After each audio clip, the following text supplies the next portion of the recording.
Bismillah, alhamdulillah, va salatu vassalamu ala rasulillah, thumma amma ba'd. Bir birodar so'radilar, yo pirim, yo Ali deb ko'p ishlatilinadi va shu kabi lafzlar ko'p ishlatilinadi. Shu haqida aniqroq ma'lumot bersangiz. Islom dinida Alloh taolo Qur'on va sunnatda bayon qilib, Rasululloh sollallohu alayhi vasallam hayot davomida tavhidni odamlarga yetkazib, Allohdan boshqasidan yordam so'rashlik, Allohdan boshqasiga ibodat turlaridan birontasini ishlatishlik bu kufr va shirk ekanligini bayon qilib o'tib ketgan.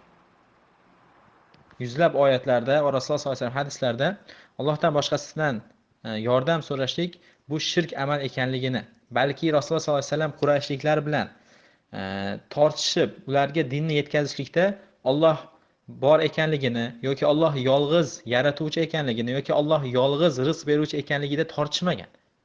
Quraysh mushriklari yolg'iz Allohgina osmoni yerni yaratganligini va yolg'iz Allohgina rizq beruvchi ekanligini, yolg'iz Allohgina ularning yaratuvchisi, rizq beruvchisi va koinotni boshqaruvchisi ekanligiga iymon keltirishgan.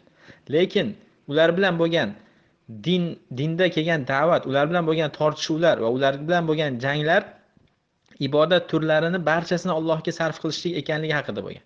Qurayshliklar Allohdan boshqasiga ham ibodatni sarf qilgan. Shuning uchun ular mushrik bo'lgan. Shuning uchun Allohdan boshqasidan yordam so'rab, bu yo pirim, yo Ali deb biron ish qilishlik bu shirk amallaridan hisoblanadi. Chunki yo nidosi bilan qilingan bir talab bu duodir. Odatda biz ey Robbim, ey Allohim, yo Robbim, yo Allohim deb duo qilamiz. Allohdan yordam so'raymiz. Inson mana bu kalimalarni Allohdan boshqasiga ishlatib, yo pirim yoki yo Ali deb turar ekan masalan, bu yerdan bo'lgan maqsad fe'ldan bilinadiki, yo Ali deb turib shundan isti'ona, yordam so'ragan holatda turadi. Bu esa Allohdan boshqasidan yordam so'rashlik va shirkka kiradi.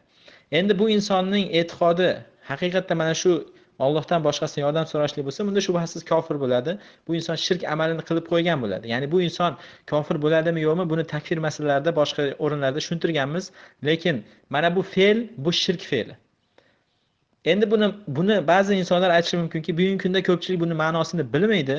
Bu maqsadi Allohdan boshqasidan yordam so'rashlik emas, balki shunchaki lag'u kalom bo'lib qolgan deydigan bo'lsa, bu shirk masalasida, shirk qilishlikda inson maqsadiga qaralmaydi. Balki mana bu fe'l, bu shirk. Ammo bu inson kofir bo'ldimi, mushrik bo'ldimi yoki yo'qmi, bu boshqa masala. Biz takfir masalalarni gapirgan bir darsligimizda aytib o'tganmiz. Lekin mana shu yo pirim yoki yo Ali deb aytishlik hukmi nima desa, mana bu fe'lning hukmi shirk bu. Shuning uchun biz yo Robbim, yo Alloh deb faqat yolg'iz Allohdan yordam so'rashimiz kerak. Vallohu a'lam. Subhanakallohumma va bihamdik ashhadu an la ilaha illa anta astag'firuka va atubu ilayk.